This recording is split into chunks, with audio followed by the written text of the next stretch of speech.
Welcome back to the TSP podcast. I'm Captain Paul with my esteemed co-host Dr. Evil. How's it going, Evil?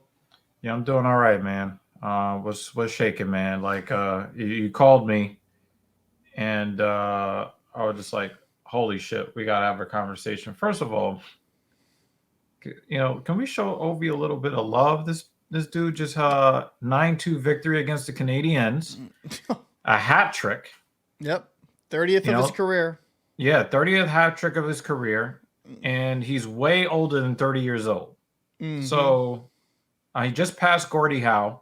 So he's at like what 806 goals now. Yeah, around that. I'd have to make sure, but around 805, 80, yeah, Yeah. 806. I think you're right.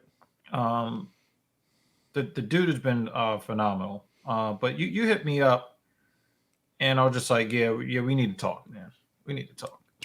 So it's crazy. I I need did to it. take my fucking jacket off, dude. I mean, yeah, he's ready for it, man. Listen. I even dressed up for this, but I think when it kind of comes down to it, I did a video on the locker room, and I felt like it'd be good for me and you to have a conversation about it. And essentially, the UCC essentially wants Ovechkin What banned the from. fuck is a UCC? So the Ukrainian Canada Congress, and that just sounds convoluted as shit, if I'm being honest with you. So it's so different, Canadian politics, but I figured let's go into the video. We'll kind of break down, get your opinion on it, because you're just kind of, I'm telling you about this. You sound good to you? Yeah, I'm ready. I'm ready, man. All right, let's get into it. From the locker room. If you haven't already, please make sure to subscribe. We're trying to reach 1,500 subscribers for the end of January, and let's get into it. We had some interesting news come from Rick Westhead, and this is a quote from the Ukrainian Canadian Congress. Ovechkin has never condemned Russia's genocidal war and continues to post a photo of himself with Putin on his social media account.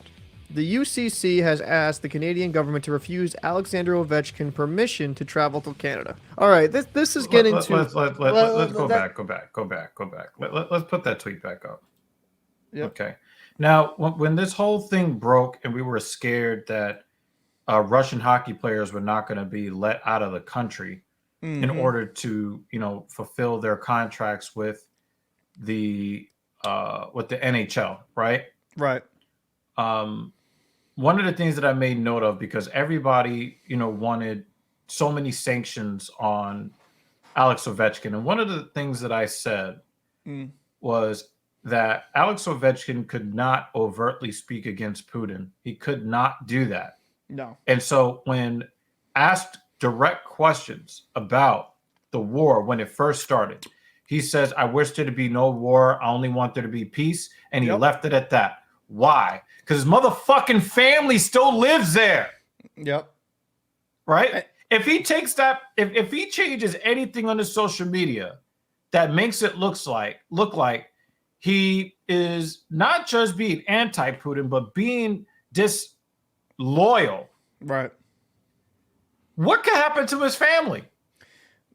I mean, listen, Putin has been known to poison and kill his opponents, and or make people jump out of windows, against their will. Exactly. I remember that Luke oil. Yeah. So my thing is that that's the main thing I want to talk about this video. If you want more of my opinion on that situation, or you want to watch that video, appreciate if you go support the locker room. But let's get into the meat and potatoes conversation that I can only really have on this platform, because I don't want to get political there. Yeah. I think it's absolutely fucking stupid that you have people wanting him to be banned from Canada when, let's just call it what it is. In Canada, they've had some really bad history with how they treated natives there, the massacre, the murders there. They've also had a lot of issues with racism up in Canada. It's not just an American thing. Up in Canada, right. It's all over the world, really. If you're a black hockey player, you've dealt with it, especially years ago. Is the racism more polite in Canada? No, it's I've had a good buddy of mine where he played juniors up in there, and they throw bananas on the ice and shit. It was just that's some soccer in the UK type shit. Yeah, huh? It's some really wild shit. But I think for me, when it kind of comes down to it, is that these people like, oh well, we got to ban Ovi. I'm like, well, what about all these atrocities that other countries committed? So are we just gonna ban every single country? I mean, at this point, but right? What atrocities has he committed? None. And that's the thing, is Ovechkin the leader of Russia? No. Is he the leader of the military? No. Is he even a billionaire? No. And that's an uncomfortable conversation that's going to have to be had. Like, some people like to hold these athletes up to ridiculous standards of like how they got to, fight for these justices and shit like that. I'm like, they're millionaires talking to billionaires. That's like me talking to a millionaire. You know what I mean? Like, who are you? You're just a 100,000-aire, right? Like, you're a peasant beneath my boot. Just shut your fucking mouth. Yeah, but also he's a fucking hockey player. Yep. Like, why does he have to, and this is the thing that I had a problem with when it came to the Kyrie Irving situation. You're trying to make somebody speak against something when they've been silent on it. It's not like Ovechkin is talking about hail Putin and you know what I'm saying? Like, he's not doing any of that kind of stuff. No. And that's what really, really annoys me about this particular situation. It's not like he is saying pro-Putin things. He's minding his fucking business. He's keeping his focus on the Washington Capitals. He just released merch to celebrate his chase after Wayne Gretzky. Yep. Chasing the all-time record. So why? I don't know. It's really annoying. The UCC wants to stand on the corpses of children, adults, to get notoriety, to get clicks, to get some type of publicity. It's got to be that, because I didn't even know that there was a such thing. Nobody knew as the Ukrainian. When you told me about this in the car, I made you repeat the shit like 4 times because I was just like, wait, the fuck? Yeah, it's just absolutely foolishness, and they're using the war effort and the tragedy of war to get publicity, and that's disgusting within itself. And like, for me, like, are we just going to ban every single Russian player? And I think the ignorance to say that, oh, well, Ovechkin's a millionaire. Putin has literally ethered millionaires. Like, he is literally poisoned. Didn't he just kill a billionaire? Didn't he just kill a billionaire last week? Like some sort of like food industry guy? I mean, like, Putin doesn't care. And that's the uncomfortable conversation you have to have.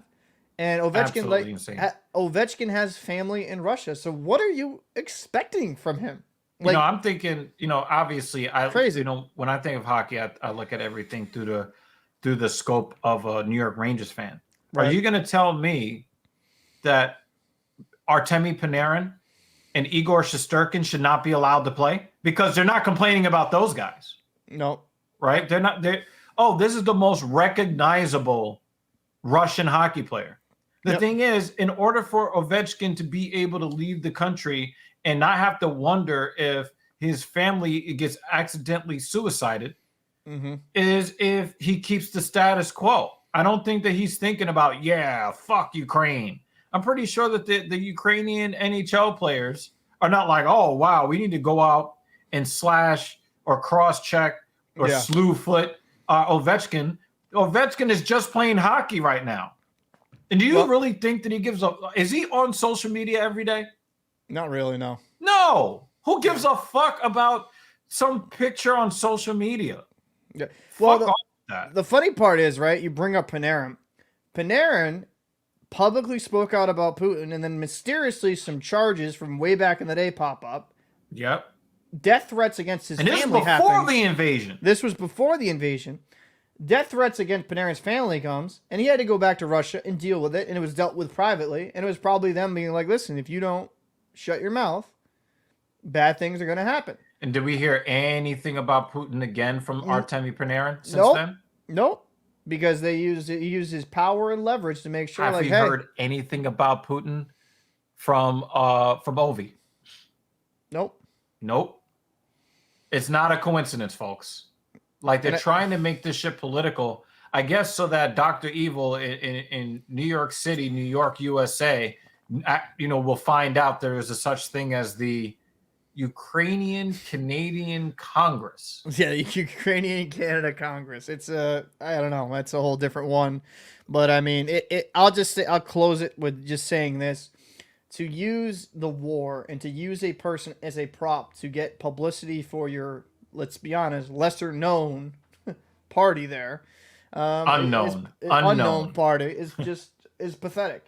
And the uncomfortable conversation is, listen, I'm not condoning what Russia has done. I don't think war should be started, but Ukraine does not have a squeaky clean history when it comes to human rights. That's not even the point. This is about Ovi. No, and I know. Ovi doesn't. He's not talking that pro-war shit either. Exactly, but I'm just saying that like there's so many massive supporters of Ukraine now that like if people just don't align with that immediately, it's like viewed as a negative. Where it's I'm not sure, man. I'm not sure that that's the case anymore. I think that number one, you're not hearing about the war all the time, every day in your face anymore. Yeah. And for second, I think that after what was it, CNN and it was a few media networks showed the Ukrainians doing the Hitler salute. Yep. I think that a lot of people understand that this is not a binary issue. There's many shades of both innocent and guilty on both sides. So I think that a lot of people are. I think that the sentiment has kind of neutralized a little bit. I mean, at least for me, anyway. I mean, I wouldn't. I mean, I think maybe it's just the timelines I'm seeing, and maybe it's more prone to seeing more pro-Ukraine stuff. I still see like what I call them bots out there. But you're right. This is about Ovechkin, and I think when it kind of comes down to it, banning somebody just because their country has done something that you deem is wrong is foolish. Damn, we all should be banned. Listen, I'm a proud American, but we've done some shady shit. Like, so am I just banned from whatever? It's just you get into such a. That just set such a negative precedent because then you can ban players for anything. Like, oh shit, he's like supporting fast food, banned. That gives heart disease, banned. Like, where does it stop? I'm not going to say too much against that. Yeah, I know. But we hope you enjoyed this video. A little offshoot, a little reaction, a little ego boost for my secondary channel. But also kind of coming down to the this is actually an important conversation because I feel like once we start banning people for what their countries do, that's a very slippery slope. So any closing statements there, Evil? Man, I thought that we'll file that last statement under Cold Truth. Damn straight. So if you want some more of that and the hot takes, definitely subscribe for more. Make sure to subscribe to TSP. I'm Captain Paul. That's Dr. Evil Genius. And we'll see you in the next one. We'll record. Fuck Ukraine.